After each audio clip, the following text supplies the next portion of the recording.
So hello friends, welcome back. Indian super ലീഗിൻ്റെ മറ്റൊരു season അവസാനിക്കുമ്പോൾ ട്രോഫിയുടെ കാര്യത്തിൽ കേരള ബ്ലാസ്റ്റേഴ്സ് ദരിദ്രരാണെങ്കിലും മികച്ച പെർഫോമൻസുകളുടെ കാര്യത്തിൽ അത്യാവശ്യം സമ്പന്നരാണ് ബ്ലാസ്റ്റേഴ്സ്. ഈ സീസണിൽ നമുക്ക് എടുത്ത് പറയാൻ പറ്റുന്ന അല്ലെങ്കിൽ ആശ്വസിക്കാൻ പറ്റുന്ന കുറച്ച് നല്ല പെർഫോമൻസുകൾ ഉണ്ടായിട്ടുണ്ട്. സോ ഇന്നത്തെ വീഡിയോയിൽ നമ്മളൊരു ടോപ്പ് 5 റാങ്കിങ് ആണ് ചെയ്യാൻ പോകുന്നത്. ഈ ഒരു സീസണിലെ ബെസ്റ്റ് പെർഫോമൻസിനെ ഇത് എൻ്റെ പേഴ്സണൽ പിക്കിങ്സ് ആണ്. ജസ്റ്റ് നമ്മൾ ഈ ഒരു സീസണിലെ സ്റ്റാറ്റും അതുപോലെ തന്നെ ആ ഒരു മാച്ചസ് ഫുള്ള് കണ്ടതിൻ്റെ ഒരു എക്സ്പീരിയൻസ് കൊണ്ട് മാത്രം പിക്ക് ചെയ്തിട്ടുള്ള ഒരു ടോപ്പ് 5 ആണ്. നിങ്ങളുടെ സെലക്ഷൻ ഇതിൽ നിന്ന് ഡിഫറൻ്റ് ആയിരിക്കും. സോ അത് കമൻറ്റ് ബോക്സിൽ ഷെയർ ചെയ്യാൻ ശ്രമിക്കുക. സോ ആ ടോപ്പ് 5 വരുന്നതിന് മുൻപായിട്ട് ഈ ഒരു സീസണിൽ ചില സ്പെഷ്യൽ മെൻഷൻസ് അർഹിക്കുന്ന, ഈ ടോപ്പ് 5 ഉൾപ്പെടുത്താനും പറ്റില്ല, പക്ഷെ എന്നാൽ മോശമല്ലാത്ത രീതിയിലുള്ള കുറച്ച് പെർഫോമൻസിനെ പറ്റി ആദ്യം പറയണം. അത് റീസെൻ്റ് ആയിട്ടുള്ള അല്ലെങ്കിൽ ഏറ്റവും ഒടുവിലേക്ക് വരുമ്പോഴുള്ള ചില പ്രകടനങ്ങളാണ്. അതിൽ ഗോൾ കീപ്പറായിട്ടുള്ള ലാറ ശർമ്മ നമുക്ക് എവിടേക്കോ ഒരു ഹോപ്പ് തന്നൊരു പെർഫോമൻസ് ആണ്. ആ ഒരു ക്വാളിഫയർ മാച്ചിലേക്ക് വരുമ്പോഴും അദ്ദേഹം പോകും വരെ നമ്മൾ ഗോളൊന്നും കൺസിഡർ ചെയ്തിരുന്നില്ല. ആൻഡ് അതിന് മുൻപുള്ള 2 മാച്ചിലും അദ്ദേഹത്തിന് നല്ല പെർഫോമൻസും നല്ല പോസിഷനിങ്ങും നമുക്കൊരു യങ് ടാലന്റ് ഗോൾ കീപ്പർ എന്ന രീതിയിൽ വീണ്ടും പരീക്ഷിക്കാൻ ഉറപ്പ് തരുന്ന രീതിയിൽ അതിന്റെ പെർഫോമൻസ് മാറുന്നുണ്ടായിരുന്നു. ലാറ ശർമ്മയുടെ പെർഫോമൻസ് തീർച്ചയായിട്ടും എടുത്തു പറയേണ്ടതാണ്. അതുപോലെ തന്നെ ലാസ്റ്റ് മാച്ചുകളിലെ സൗരവിന്റെ പെർഫോമൻസ് നല്ലൊരു കംബാക്ക് ആയിരുന്നു. സീസണിന്റെ തുടക്കത്തിലൊന്നും കാര്യമായിട്ടുള്ള അവസരം കിട്ടില്ല, പക്ഷെ കിട്ടിയ അവസരം നന്നായിട്ട് യൂട്ടിലൈസ് ചെയ്തപ്പോൾ വീണ്ടും അവസാനത്തെ 3 മാച്ചിലും ആ ഒരു സ്റ്റാർട്ടിംഗ് 11ൽ അദ്ദേഹത്തിന് വരാൻ പറ്റി. 3 മാച്ചുകൾ കൊണ്ട് 2 അസിസ്റ്റ് കൊടുത്തു. അതുപോലെ തന്നെ ഹൈദരാബാദ് എഫ്സിക്കെതിരെ മികച്ച പെർഫോമൻസ് ആണ് കാഴ്ചവെച്ചത്. 2 ഗോളുകൾക്ക് വഴിവെച്ചതും സൗരവിന്റെ പെർഫോമൻസ് ആയിരുന്നു. അതുപോലെ തന്നെ മിലോസിന്റെ തുടക്കത്തിലെ മിലോസിനെയാണ് പറയുന്നത്. ആ ഫസ്റ്റ് ഫേസിൽ നമ്മൾ ലെസ്കോവിച്ച് ഇല്ലാത്ത സമയത്ത് ലെസ്കോവിച്ചിനെ മിസ്സിങ് നമുക്ക് ഒട്ടും വരാത്ത രീതിയിൽ ഹാൻഡിൽ ചെയ്യാൻ ഫസ്റ്റ് ഫേസിൽ മിലോസിന് സാധിച്ചിരുന്നു. സെക്കൻഡ് ഫേസിലും ലീഗിന്റെ അവസാനത്തേക്കൊക്കെ എത്തുമ്പോൾ അതിന്റെ പല വീക്ക്നെസ്സുകളും, പേസ്, അതുപോലെ തന്നെ മാർക്കിങ്ങിലുള്ള പ്രശ്നങ്ങളൊക്കെ ജസ്റ്റ് ഒന്ന് എക്സ്പോസ് ആയി വന്നുവെങ്കിലും തുടക്കം നല്ല തുടക്കമായിരുന്നു മിലോസിൻ്റെത്. സോ ലെസ്കോവിച്ച് ഇല്ലെങ്കിൽ നമുക്ക് ഡിഫൻസ് ഒന്ന് മാനേജ് ചെയ്യാൻ പറ്റുന്ന രീതിയിൽ തുടക്കത്തിൽ മിലോസിന്റെ സേവനം നമ്മളെ ഹെൽപ്പ് ചെയ്തിട്ടുണ്ട്. അതുപോലെ തന്നെ മലയാളി താരമായിട്ടുള്ള വിപിനും ഇതുപോലെ സ്പെഷ്യൽ മെൻഷൻ അറിയിക്കുന്ന ഒരു പ്ലെയർ ആയിട്ട് തോന്നി. പക്ഷേ ഇഞ്ചുറിക്ക് ശേഷം ആ ഒരു സെക്കൻഡ് ഫേസിൽ ലാസ്റ്റ് മാച്ചുകളിലേക്കൊക്കെ വരുമ്പോൾ എവിടേക്കോ എന്തൊക്കെയോ ഒരു പ്രശ്നം വിപിനിൽ ഫീൽ ചെയ്തിരുന്നു. അത് കുറച്ച് സ്ലോ ആയിട്ടോ അല്ലെങ്കിൽ ആ ഹോൾഡിങ്ങിൽ നമുക്ക് ഫസ്റ്റ് ഫേസിൽ കിട്ടിയ ആ ഒരു ഉറപ്പ്, അത്രയും ഒരു ഉറപ്പ് സെക്കൻഡ് ഫേസിൽ ആ ഇഞ്ചുറിക്ക് ശേഷമാണ് പ്രത്യേകിച്ചും നമുക്ക് ഫീൽ ചെയ്തില്ല വിപിനിൽ. സോ ആ ഒരു ഗ്രാഫ് ഒന്ന് താഴേക്ക് പോയതുകൊണ്ടാണ് ടോപ്പ് 5 നമ്മൾ ഉൾപ്പെടുത്താതിരുന്നത്. സോ വിപിൻ്റെ പെർഫോമൻസും അത്യാവശ്യം നമ്മളെ ഹെൽപ്പ് ചെയ്തിട്ടുണ്ട്. സോ ഇനി ടോപ്പ് 5 പെർഫോമൻസിലേക്ക് വരാം. എൻ്റെ ടോപ്പ് 5 പെർഫോമൻസിലേക്ക് വരാം. അതിൽ 5th പ്ലേസ് ഞാൻ കൊടുക്കാൻ ആഗ്രഹിക്കുന്നത് മലയാളി താരമായിട്ടുള്ള സച്ചിൻ സുരേഷിനാണ്. ഈ സീസണിൽ ബ്ലാസ്റ്റേഴ്സിൻ്റെ ഗോൾ കീപ്പറായിട്ട്, ഫസ്റ്റ് ചോയ്സ് ഗോൾ കീപ്പറായിട്ട് വന്ന മലയാളി പ്ലെയറാണ് സച്ചിൻ. പക്ഷേ സീസൺ അവസാനിക്കും വരെ അദ്ദേഹത്തിന് കളിക്കാൻ പറ്റിയിരുന്നില്ല. ഇടയ്ക്ക് വെച്ചൊരു ഇഞ്ചുറി വന്നു. ഈ ഒരു സീസണിന്റെ തുടക്കത്തിൽ ഏറ്റവും അധികം വിമർശനങ്ങൾ വന്ന ഒരു പ്ലെയറാണ് സച്ചിൻ. ഡ്യൂറൻ കപ്പിൽ അതിന്റെ പെർഫോമൻസും ആ രീതിയിലായിരുന്നു. പ്രത്യേകിച്ചും ഗോൾഡൻ ഗ്ലൗ ഒക്കെ കിട്ടിയ ഗില്ല് പോലൊരു പ്ലെയറിനെ പറഞ്ഞു വിട്ടിട്ട് അതിന് പകരം ഒരു ഗോൾ കീപ്പറെ അല്ലെങ്കിൽ നമുക്ക് ഫസ്റ്റ് ചോയ്സ് എന്ന് പറയാൻ പറ്റുന്ന ഒരു ഗോൾ കീപ്പറെ സൈൻ ചെയ്യാത്തതും സച്ചിന് വരെ സംശയങ്ങൾ വീഴാനുള്ള ഒരു കാരണമായിരുന്നു. പക്ഷേ ഇന്ത്യൻ സൂപ്പർ ലീഗിലേക്ക് വന്നപ്പോൾ അധികം മാച്ചുകളൊന്നും വേണ്ടി വന്നില്ല അതിന് ഈ പേര് ദോഷം മാറ്റിയെടുക്കാനായിട്ട്. തുടക്കം തൊട്ടേ ബംഗളൂരു എഫ്സിക്കെതിരെ മാച്ച് തൊട്ടേ അതിന് ചില സ്പാർക്കുകൾ കാണിച്ചു തുടങ്ങി. പിന്നീട് നമ്മളെ അതിശയിപ്പിക്കുന്ന രീതിയിലുള്ള പെർഫോമൻസിലേക്കാണ് സച്ചിൻ വന്നത്. ബ്ലാസ്റ്റേഴ്സിന് വേണ്ടി ആദ്യത്തെ ISL സീസൺ കളിക്കുന്നു എന്ന് പറയുന്ന യാതൊരു വിധത്തിലുള്ള പ്രശ്നങ്ങളും ഇല്ലാതെയാണ് ആ ഒരു പൊസിഷൻ, ആ goal keeping position Sachin handle ചെയ്തത്. 15 മാച്ചുകളാണ് സച്ചിൻ കളിച്ചത്. 33 സേവുകളുണ്ട്. 48 ഓൺ ടാർഗറ്റ് ഷോട്ടുകൾ ഫേസ് ചെയ്തതിൽ 33 എണ്ണവും സേവ് ചെയ്യാൻ അതിന് സാധിച്ചു. 15 ഗോളുകളാണ് കൺസിഡർ ചെയ്തത്. 68% അതിന്റെ സേവ് പെർസെൻറ്റേജ് വരുന്നത്. അതുപോലെ തന്നെ നമുക്ക് ഓർത്തെടുക്കാനായിട്ട് ഇപ്പോൾ ഈസ്റ്റ് ബംഗാളിനെതിരെ അതിന്റെ ഡബിൾ പെനാൽറ്റി സേവ്, അതുപോലെ തന്നെ മൗറീഷ്യോ, നമ്മുടെ ഒഡീഷ എഫ്സിക്കെതിരെ മൗറീഷ്യോ ലീഡ് എടുക്കാൻ വേണ്ടി വന്ന ആ ഒരു പെനാൽറ്റി സിറ്റുവേഷനിലൊക്കെ നല്ല രീതിയിലാണ് അദ്ദേഹം റിയാക്ട് ചെയ്തത്. ആ പെനാൽറ്റി സേവ് ഒക്കെ കണ്ടു കഴിഞ്ഞപ്പോൾ ഫൈനലിലെത്തി 2 സീസണിലും ഇതുപോലൊരു ഗോൾ കീപ്പർ അല്ലെങ്കിൽ സച്ചിൻ അവിടെ ഉണ്ടായിരുന്നെങ്കിൽ എന്ന് ആഗ്രഹിച്ചു പോയിരുന്നു. നോക്കൌട്ട് സ്റ്റേജ് വരുമ്പോൾ അല്ലെങ്കിൽ ഈ പറഞ്ഞ സെമി ഫൈനൽ അത്തരമുള്ള സ്റ്റേജുകളിൽ പെനാൽറ്റി ചെയ്യാൻ പറ്റുന്ന ഒരു ഗോൾ കീപ്പർ ബ്ലാസ്റ്റേഴ്സിന് ഉണ്ടായിരുന്നില്ല. ആ പദവിയിലേക്ക് എത്താൻ പറ്റുന്ന രീതിയിൽ സച്ചിന് മാറാൻ സാധിച്ചിരുന്നു. പെനാൽറ്റി എടുക്കാൻ വരുന്ന ആളെ കൃത്യമായി പഠിച്ച് വന്ന് ആ ഒരു പോസ്റ്റിൽ നിൽക്കുന്ന രീതിയിൽ സച്ചിനെ കാണാൻ സാധിച്ചിരുന്നു. പക്ഷേ നിർഭാഗ്യവശാൽ നമുക്ക് ക്വാളിഫയറിലോ അല്ലെങ്കിൽ ആ സെക്കൻഡ് ഫേസിലോ നമുക്ക് സച്ചിൻ്റെ സേവനം അവൈലബിൾ ആയിരുന്നില്ല. സച്ചിൻ ഉണ്ടായിരുന്നപ്പോൾ 15 മാച്ചിൽ ബ്ലാസ്റ്റേഴ്സ് വഴങ്ങിയത് 15 ഗോളാണെങ്കിൽ അതിനുശേഷം സച്ചിൻ ഇല്ലാതെ ക്വാളിഫയർ ഉൾപ്പെടെ 9 മാച്ചുകൾ കളിച്ചതിൽ ബ്ലാസ്റ്റേഴ്സ് വഴങ്ങിയത് 18 ഗോളുകളാണ്. സച്ചിൻ ഉണ്ടായിരുന്നെങ്കിൽ 18 ഗോളും വരില്ല എന്നല്ല, പക്ഷേ ഒരു ഡിഫറൻസ് ഉണ്ടാക്കാൻ എന്തുകൊണ്ടും സച്ചിന് സാധിച്ചേനെ. സോ ഈ ഒരു സീസണിൽ സച്ചിൻ്റെ പെർഫോമൻസ് വളരെയധികം ഹോപ്പ് തരുന്നതാണ്. ഇനി ഇഞ്ചുറിയൊക്കെ മാറി വരുന്ന സീസണുകളിൽ കുറച്ചുകൂടി ശക്തമായ രീതിയിൽ നമുക്ക് സച്ചിനെ ഉപയോഗിക്കാൻ സാധിക്കുന്നതാണ് പ്രതീക്ഷിക്കുന്നത്. ഇനി 4ാം സ്ഥാനത്ത് വരുന്നതും മറ്റൊരു മലയാളി താരമാണ് മുഹമ്മദ് ഐമൻ. ലക്ഷദ്വീപിൽ നിന്നുള്ള മുഹമ്മദ് ഐമൻ ഈ ഒരു സീസണിൽ 1 ഗോളും 2 അസിസ്റ്റും 3 ഗോൾ കോൺട്രിബ്യൂഷൻ ആണ് അതിനുള്ളത്. ക്വാളിഫയർ മാച്ചിൽ സിർണിച്ചിലേക്ക് ആ ഒരു ഇമ്പോർട്ടൻ്റ് ആയിട്ടുള്ള അസിസ്റ്റ് കൊടുത്തതും ഐമൻ ആയിരുന്നു. ആൻഡ് 22 മാച്ചസ് ബ്ലാസ്റ്റേഴ്സ് കളിച്ചതിൽ 21 എണ്ണത്തിലും എയ്മൻ ഇറങ്ങിയെങ്കിൽ പോലും ISLന്റെ ഒരു മിഡ് ഏരിയയിലേക്കൊക്കെ വരുമ്പോൾ കുറച്ചുകൂടി ഒരു ഗെയിം ടൈം അദ്ദേഹം അർഹിച്ചിരുന്നു. അതിൻ്റെ ഒരു ആവറേജ് ഗെയിം ടൈം ഒരു 54 ആണ്. പല മാച്ചുകളിലും 90 മിനിറ്റ്സ് അദ്ദേഹം എത്തിയിട്ടില്ല. ചില മാച്ചുകൾ സ്റ്റാർട്ടിംഗ് ലെവലിൽ അദ്ദേഹം ഉണ്ടായിരുന്നില്ല. പക്ഷേ ഉണ്ടായിരുന്ന മാച്ചുകളിലൊക്കെ ഒരു ഒരു കൃത്യമായ ഡിഫറൻസ് ഉണ്ടാക്കാൻ അതിന് സാധിച്ചിട്ടുണ്ട് എന്ന് പറയേണ്ടി വരും. ചാൻസുകൾ ക്രിയേറ്റ് ചെയ്യുന്ന കാര്യത്തിൽ 17 ചാൻസുകളായിട്ട് 4ാം സ്ഥാനമാണ് കേരള ബ്ലാസ്റ്റേഴ്സിലുള്ളത്. ഫസ്റ്റ് അഡ്രിയ ലൂണയാണ്, പിന്നെ ദിമിത്രിയോസിന്റെ സക്കായിക്കും ശേഷം 4ാമത് നമ്മുടെ എയ്മൻ ഉണ്ട്. 15 കീ പാസുകളുണ്ട്, 25 സക്സസ്ഫുൾ ഡ്രിബിൾസ്. ബ്ലാസ്റ്റേഴ്സിൽ ലൂണ ഉൾപ്പെടെ ആർക്കും അത്രയും സക്സസ്ഫുൾ ഡ്രിബിൾസ് ഇല്ല. എനിക്ക് തോന്നുന്നു ISL ഹോൾ നോക്കുകയാണെങ്കിൽ പോലും 25 എന്ന് പറയുന്നത് ഒരു ചെറിയ നമ്പർ അല്ല. സോ അത്രയും സക്സസ്ഫുൾ ഡ്രിബിൾസ് കംപ്ലീറ്റ് ചെയ്യാനുള്ള ഒരു പ്ലെയർ ആണ്. നമ്മുടെ ഒഡീഷ FCക്കെതിരെ ഒരു ഘട്ടത്തിൽ ആരും തന്നെ മറികടന്ന് പോയിട്ടില്ല എന്നൊരു റെക്കോർഡ് ഉണ്ടായിരുന്ന ഒഡെ ഒനേന്ത്യയെ 7 മിനിറ്റിൽ 3 തവണയാണ് യങ് ആയിട്ടുള്ള മലയാളി പ്ലെയർ മറികടന്ന് പോയിട്ടുണ്ടായിരുന്നത്. അതും വളരെ ഈസി ആയിട്ട് അതിൽ ഒരെണ്ണം ഗോളിൽ അവസാനിക്കുകയും ചെയ്തു. സോ എയ്മൻ എന്ന് പറയുന്ന പ്ലെയർ വളരെയധികം ഹോപ്പാണ് നമുക്ക് തരുന്നത്. 14 ഷോട്ടുകൾ എടുത്തതിൽ 8 എണ്ണമാണ് ഓൺ ടാർഗറ്റ് ഷോട്ടുകൾ വരുന്നത്.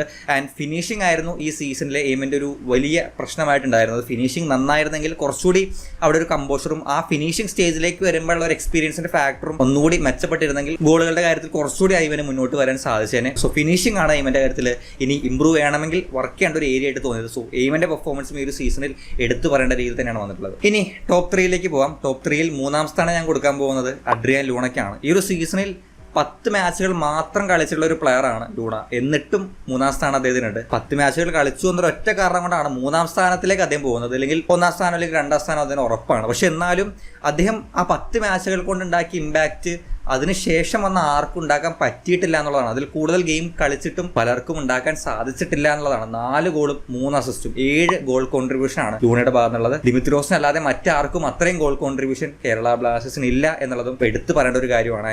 ചാൻസുകൾ ക്രിയേറ്റ് ചെയ്യുന്ന കാര്യത്തിലും അസിസ്റ്റുകളുടെ കാര്യത്തിലും അദ്ദേഹത്തിന് വെട്ടിക്കാൻ ഈ 10 മാച്ചുകൾ കൊണ്ട് അദ്ദേഹം ഉണ്ടാക്കിയെടുത്ത റെക്കോർഡാണ്. 4 അസിസ്റ്റും 28 ചാൻസസ് ക്രിയേറ്റ് ചെയ്തു എന്നുള്ളതും. ഈ 2 റെക്കോർഡും വെട്ടിക്കാൻ അതിൽ കൂടുതൽ മാച്ചുകൾ കളിച്ച ആർക്കും ബ്ലാസ്റ്റേഴ്സിൽ സാധിച്ചിട്ടില്ല. ഈ 2 കാര്യത്തിലും 1ാം സ്ഥാനം കേരള ബ്ലാസ്റ്റേഴ്സിൽ അത് ലൂണയ്ക്കാണ്. 24 കീ പാസുകളുണ്ട്.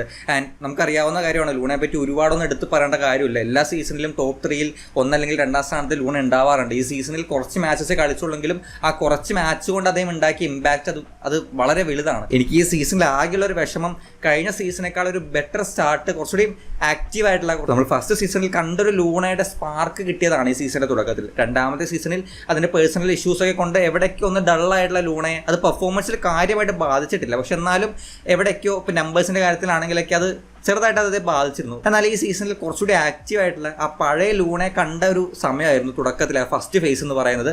ഒരുപക്ഷെ സീസൺ അവസാനിക്കും വരെ അദ്ദേഹം കളിച്ചിരുന്നെങ്കിൽ പല റെക്കോർഡുകളും അതിന് മറികടക്കാൻ സാധിച്ചത്. അതിൽ എന്തുകൊണ്ടും ഒരു കംബാക്ക് എന്ന് പറയാൻ പറ്റുന്ന 2ാം സീസണിൽ ഒന്ന് ഗ്രാഫ് താഴേക്ക് പോയെങ്കിൽ അതിൽ മികച്ച രീതിയിലൊരു തിരിച്ചറിവായിരുന്നു ഈ സീസണിന്റെ തുടക്കത്തിൽ ലൂണക്ക് ഉണ്ടായിരുന്നത്. പക്ഷേ നിർഭാഗ്യവശാൽ അതിന് കണ്ടിന്യൂ ചെയ്യാൻ പറ്റിയില്ല. ഇഞ്ചുറി വന്ന് നമുക്ക് ലാസ്റ്റ് മാച്ചിലാണ് പിന്നെയും അവൈലബിൾ ആയത്. സോ ലൂണ എന്ന് പറയുന്ന പ്ലെയർ അത് എല്ലാ കാലത്തും ഇനി കളിക്കുന്ന കാലം അത്രയും പറയാതിരിക്കാൻ ഒരു നിർവാഹമില്ലാത്തൊരു പ്ലെയർ ആണ്. സോ ഇനിയും നമ്മൾ അതിനെ പറ്റി പറഞ്ഞുകൊണ്ടിരിക്കും. വരുന്ന സീസണുകളിലും അതിനെ പറ്റി പറയാൻ സാധിക്കും എന്നാണ് പ്രതീക്ഷിക്കുന്നത്. ഇനി സെക്കൻഡ് പ്ലേസിലേക്ക് പോകാം. 2ാം സ്ഥാനം ഞാൻ കൊടുക്കുന്നത് ഇന്ത്യൻ പ്ലെയർ ആയിട്ടുള്ള നവോച്ച സിംഗിനാണ്. കുറച്ച് സർപ്രൈസിംഗ് ആയിരിക്കും. പക്ഷെ എനിക്ക് തോന്നിയ ഒരു കാര്യം, ഈ ഒരു സീസണിൽ ഒരു സർപ്രൈസിംഗ് പെർഫോമൻസ് കാഴ്ചവെച്ച ഒരു പ്ലെയർ ആണ് നവോച്ച സിംഗ്. നമ്മൾ ഡ്യൂറൻ കപ്പിലേക്ക് വരാണെങ്കിൽ സച്ചിനെ പോലെ തന്നെ സീസണിന്റെ തുടക്കത്തിൽ വളരെയധികം വിമർശനങ്ങൾ കിട്ടിയ ഒരു പ്ലെയർ ആണ് നവോച്ച. പക്ഷേ എയ്വൻ ദോഹലിംഗ് എന്ന് പറയുന്ന നമുക്ക് ഫസ്റ്റ് ചോയ്സ് ലെഫ്റ്റ് ബാക്ക് ഉണ്ടായതുകൊണ്ട് നമ്മൾ കാര്യമായിട്ട് ശ്രദ്ധിക്കാതിരുന്നൊരു പ്ലെയർ കൂടിയാണ് നവോച്ച. പക്ഷേ സീസണിലേക്ക് വന്നപ്പോൾ 3ാമത്തെ മാച്ചിൽ തന്നെ എയ്വന് പരിക്ക് പറ്റി. പിന്നീട് അവിടെ നിന്ന് അങ്ങോട്ട് ഈ നവോച്ച വന്നതിന് ശേഷം വേറൊരാളെയും ആ പൊസിഷനിൽ മാറ്റി പരീക്ഷിക്കാൻ പറ്റാത്ത വിധത്തിൽ ആ പൊസിഷനിൽ അത്രയും കൺസിസ്റ്റന്റ് ആയിട്ടുള്ള പെർഫോമൻസ് കാഴ്ചവെച്ചതുകൊണ്ടാണ് 2ാം സ്ഥാനം ഞാൻ നവോച്ച കൊടുക്കുന്നത്. ബാക്കിയുള്ളവരുടെ ഗ്രാഫ് ഇങ്ങനെ ഉയർന്നും താഴ്ന്നൊക്കെ പോകുന്നുണ്ട്. ചില മാച്ചുകൾ അവർ കളിക്കും, ചിലർക്ക് ഇഞ്ചുറി വന്നു, അങ്ങനെ ഉയർന്നും താഴ്ന്നൊക്കെ പോകുമ്പോൾ നവോച്ച അവിടെ കോൺസ്റ്റന്റ് ആണ്. അതിന്റെ കയ്യിലിരിപ്പ് കൊണ്ട് മാത്രമാണ് അതിന് മാച്ചുകൾ നഷ്ടമായത്. 5 യെല്ലോ കാർഡും 1 റെഡ് കാർഡും കിട്ടി. ആ 4 യെല്ലോ കാർഡിന്റെ സസ്പെൻഷനും 1 റെഡ് കാർഡിന്റെ 3 മാച്ച് ബാനും അതിന് കിട്ടിയതുകൊണ്ട് ആ മാച്ചുകളിൽ അതിന് പുറത്തിരിക്കേണ്ടി വന്നത്. 16 മാച്ചുകൾ കളിച്ചു, 3 ക്ലീൻ ഷീറ്റ് സ്വന്തമാക്കിയ ഡിഫൻസീവ് ലൈനിന്റെ ഭാഗമായിരുന്നു നവോച്ച സിംഗ്. 28 സക്സസ്ഫുൾ ടാക്കിൾസ് ഉണ്ട് ബ്ലാസ്റ്റേഴ്സിൽ. അതിൽ 1ാം സ്ഥാനമാണ് നവോച്ചക്കുള്ളത്. 20 ഇന്റർസെപ്ഷൻ ഉണ്ട്, അവിടെ 2ാം സ്ഥാനമാണ്. അതുപോലെ തന്നെ 91 ഗ്രൗണ്ട് ഡുവൽസും 32 ഏരിയൽ ഡുവൽസും 73 റിക്കവറീസും നവോച്ചക്കുണ്ട്.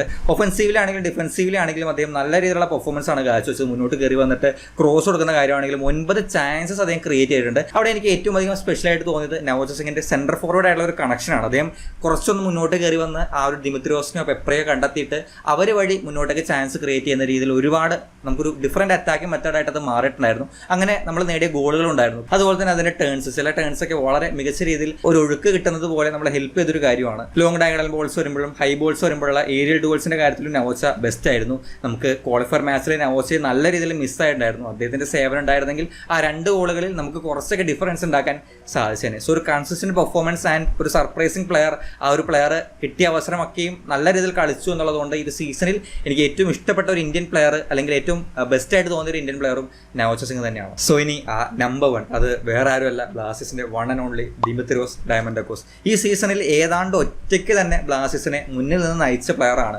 ദിമിത്രിയോസ്. 13 ഗോളും 3 അസിസ്റ്റും 16 ഗോൾ കോൺട്രിബ്യൂഷൻ.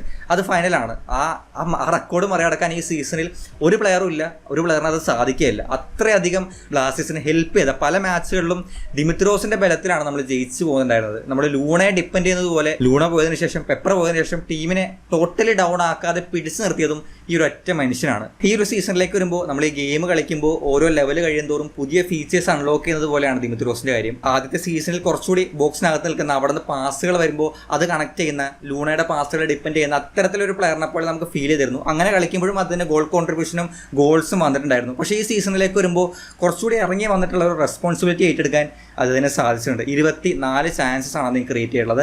ലൂണയ്ക്ക് ശേഷം ലൂണ 28 ആണെങ്കിൽ അതിന് തൊട്ട് പിന്നിലായിട്ട് 24 ചാൻസ് ഒരു സ്ട്രൈക്കർ ക്രിയേറ്റ് ചെയ്തെന്ന് പറയുമ്പോൾ അദ്ദേഹത്തിന്റെ ചേഞ്ച് അല്ലെങ്കിൽ ഗെയിം സ്റ്റൈലിൽ വന്നിട്ടുള്ള മാറ്റം നമുക്ക് കൃത്യമായിട്ട് കാണാൻ സാധിക്കുന്നുണ്ട്. അങ്ങനെ ഒരു മാറ്റം വരുമ്പോഴും ആ ഗോളടിക്ക് കുറവൊന്നും വരാതെ അതും ചെയ്യുന്നുണ്ട് ഇതും ചെയ്യുന്നുണ്ട് എന്ന രീതിയിലേക്ക് മാറാൻ സാധിക്കുന്നുണ്ട്. ആൻഡ് അദ്ദേഹത്തിന്റെ ഗോളുകളിലേക്ക് നോക്കുകയാണെങ്കിൽ ഈ പറഞ്ഞ പോലെ പുതിയ ഫീച്ചേഴ്സ് അൺലോക്ക് ചെയ്തിട്ടുള്ള ഒരു ദിമിത്രിയോസിനെ കാണാൻ സാധിക്കും. ഫസ്റ്റ് സീസണിൽ കുറച്ചുകൂടി ടാപ്പ് ഇൻ ഗോൾസ് ബോക്സിനകത്ത് നിന്നുള്ള കൺവേർഷനാണ് കൂടുതൽ നമ്മൾ കണ്ടത്. പക്ഷേ ഈ സീസണിലേക്ക് വരുമ്പോൾ ലോങ് റേഞ്ച് ഷോട്ടുകളുണ്ട്, സോളോ ഗോളുകളുണ്ട്, സ്കില്ലുകൾ യൂസ് ചെയ്തിട്ടുള്ള ഇപ്പോൾ മുംബൈ സിറ്റി എഫ് സിക്കെതിരെ ആ ടേൺ എടുത്തിട്ടുള്ള ഫിനിഷിംഗ് ഉണ്ട്. അങ്ങനെ പുതിയ ഫീച്ചേഴ്സ് ഇങ്ങനെ അൺലോക്ക് ചെയ്യുന്ന രീതിയിൽ ദിമിത്രിയോസിനെ കാണാൻ സാധിക്കുന്നത്. 100% പെനാൽറ്റി കൺവേർഷൻ റേറ്റ് ഉള്ള ഒരു പ്ലെയർ കൂടിയാണ് ദിമിത്രിയോസ്. സോ അടുത്ത സീസണിൽ ഉണ്ടാവില്ല എന്നുള്ളതൊന്നും ഒരു പിടിയില്ല. ഇനിയും ടീമിൽ നിർത്തിക്കഴിഞ്ഞാൽ യാതൊരു വിധത്തിലുള്ള നഷ്ടമുള്ള ഒരു പ്ലെയർ അല്ല. സോ ഈ സീസണിൽ നമുക്ക് ഒരു സംശയമില്ലാതെ പറയാം കേരള ബ്ലാസ്റ്റേഴ്സ് എന്ന ISL ടീമിന്റെ ബെസ്റ്റ് പെർഫോമൻസ് വന്നിട്ടുള്ളത് ഗ്രീക്ക് പ്ലെയർ ആയിട്ടുള്ള ദിമിത്രിയോസ് ഡയമൻഡക്കോസിൽ നിന്നാണ്. സോ ഇതാണ് ഈ സീസണിലെ എൻ്റെ ഒരു ടോപ്പ് 5 റാങ്ക് ചെയ്യുകയാണെന്നുണ്ടെങ്കിൽ ബെസ്റ്റ് പെർഫോമൻസ് ആയിട്ട് വരുന്നത്. ആദ്യമേ സൂചിപ്പിച്ചതുപോലെ നിങ്ങളുടെ സെലക്ഷൻ ഇതിൽ നിന്ന് ഡിഫറൻറ്റ് ആയിരിക്കും. അത് കമന്റ് ബോക്സിൽ ഷെയർ ശ്രമിക്കാം. സോ ഒരു ടോപ്പിക്കുമായി ബന്ധപ്പെട്ട നിങ്ങളുടെ അഭിപ്രായങ്ങൾ കമന്റ് ബോക്സിൽ ഷെയർ ശ്രമിക്കാം. നമുക്ക് എന്തായാലും മറ്റൊരു കാണാം. ബൈ.